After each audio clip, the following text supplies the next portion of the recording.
So let's go over the review of third module. And actually, this is not only review of third module, it's a review of all three modules so far.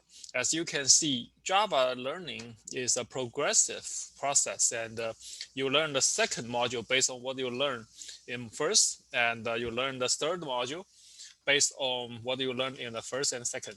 So this is a review of everything we have learned so far. And this is pretty much the main body of this course.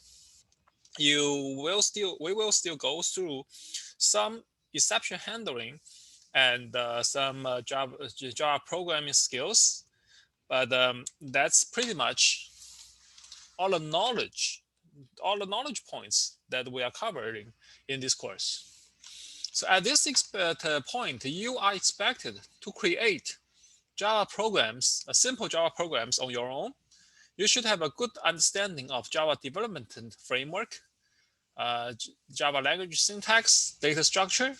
You should have a good understanding of object-oriented programming, and you should master some of the common programming patterns.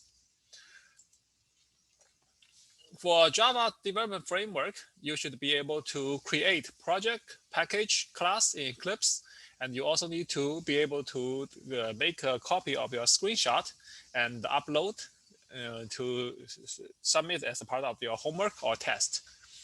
Inside each class, you should know how to create main method and custom methods. You should know how to run user input through scanner or dialog box. You should generate output via console print, which mostly means system.out.print or print line. You should know how to process file, read and write, but it's okay to just copy the file template from our code base. But at least you need to know how to change those. If you need to remove output, you're only doing the input, or the other way around, you want to remove the input side, only want to do the output, you need to be able to handle that.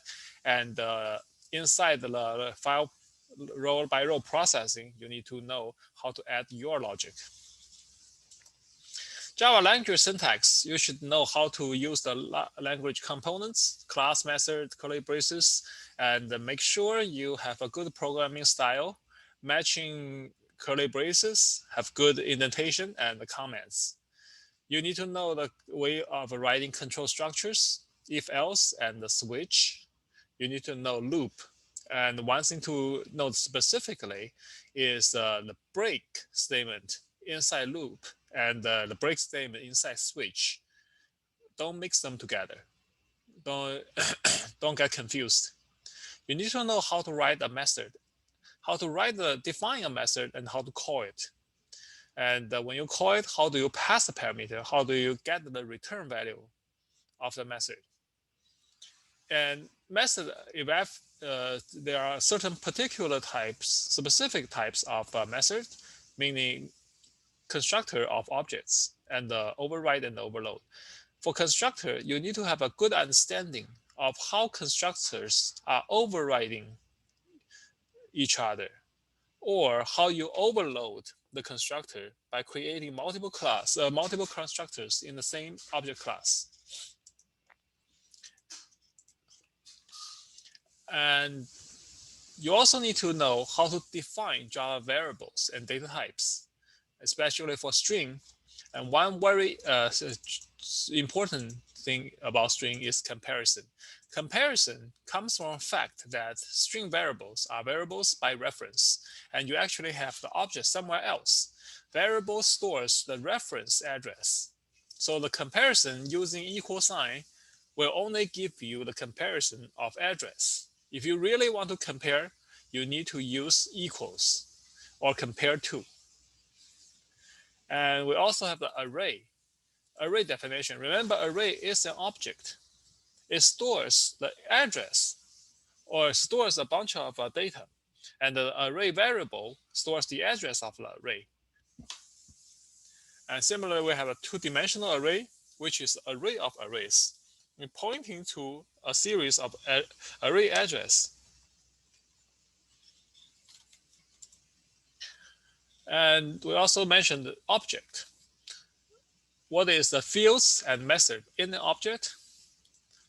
How do you define instance members versus static members? What are the difference between these two? Public, private, and protected. One of them we don't really use. Private, what's the difference? And you need to define accessor. You need to be able to define accessors and mutators whenever you define an object.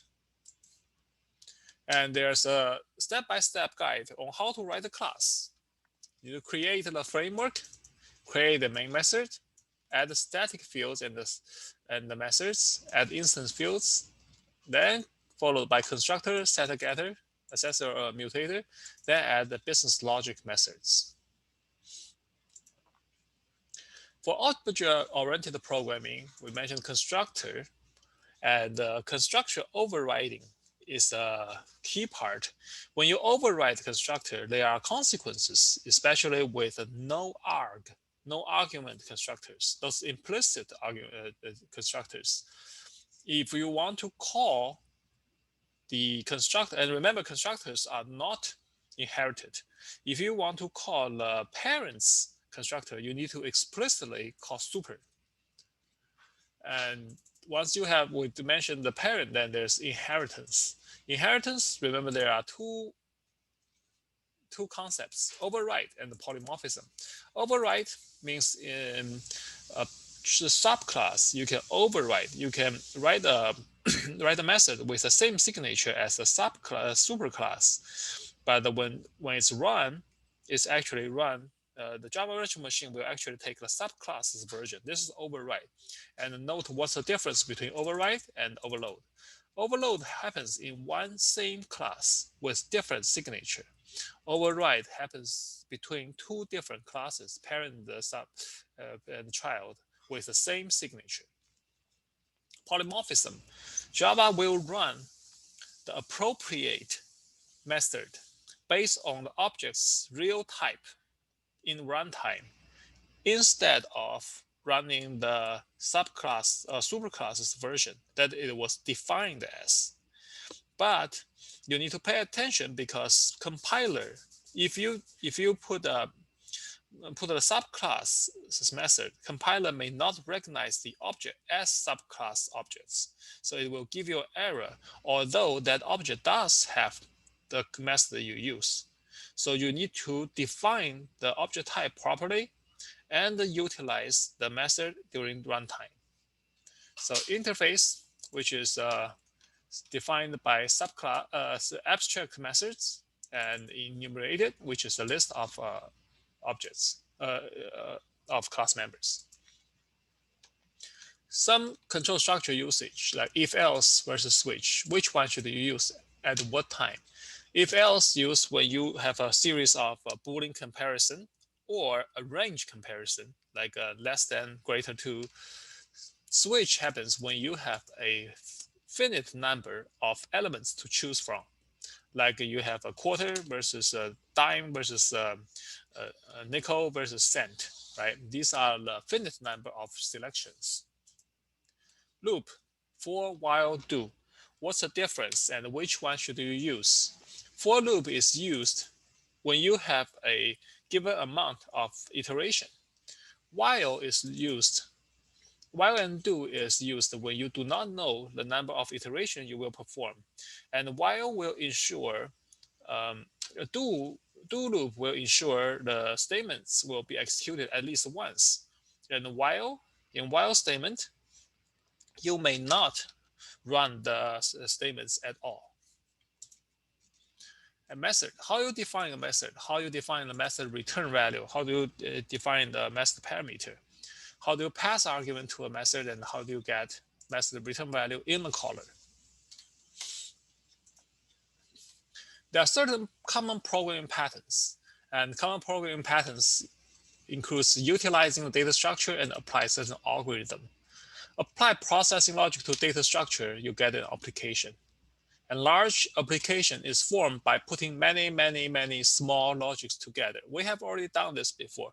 We break, like in the store sales bar chart example, we create the store bar chart and store sales bar chart object, which will draw the bar chart, we define a sorting method which will sort the bar chart, but this is not a part of the main method. In the main method, we will, and we also define the file processing logic. In the main method, we put all these together, so piece by piece. And in the main method, you are calling the selection sort method. You didn't write the selection sort inside the main body, and you call display bar chart method instead of writing the system out print out yourself. So these are how you break the logics into smaller pieces and utilizing different objects one at a time, different objects, different method one at a time. Some common patterns. Receive valid input from user. You will use a do while loop to validate. How do you read and write from file? You remember to use a while loop and use the has next method to verify that the file has not been completed. You have more data to read in. And inside the while loop, you will put your row level logic. And remember to open and close outside of a loop. Do not put open or close inside the loop. Open and close must be matching with each other.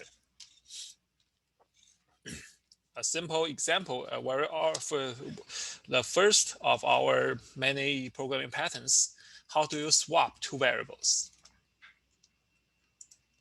String processing, like I gave some example, like find total number of val, find total number of a certain char, or how to determine whether a string is a palindrome, and array processing. Array processing is all about loop. You will use loop to access array elements one by one and doing the operation. How do you control loop? For a for loop, usually array processing is done by for loop because we can determine the execution time to be array.length. And some example like get highest, lowest total of the array. And then for 2D array processing, 2D array is basically an array of arrays. So we will use the nested loop to go through 2D array. Each time we're processing a smaller array, which will require the inner nest of inner loop. And finally, we have search and sort. These two are very important topics that you will definitely see in your interview and in your future Java work. So we try to make it simple and try to repeat the algorithm again and again. So give you an impression. You need to understand how to do sequential search, how to do binary search, what's the original form of binary search, and you need to know how to change that to descending or search a string. Then for selection sort, you need to know how this selection sort is done. And you can sort string, you can sort objects, you can sort descendingly. The idea is always you select the smallest or the largest to place it in the first. Then you do the rest, select the second largest or second smallest until you finish the whole array. So these are the topics we covered in the 3 modules we have gone through so far, and you should be able to handle all these independently and be able to write simple Java programs.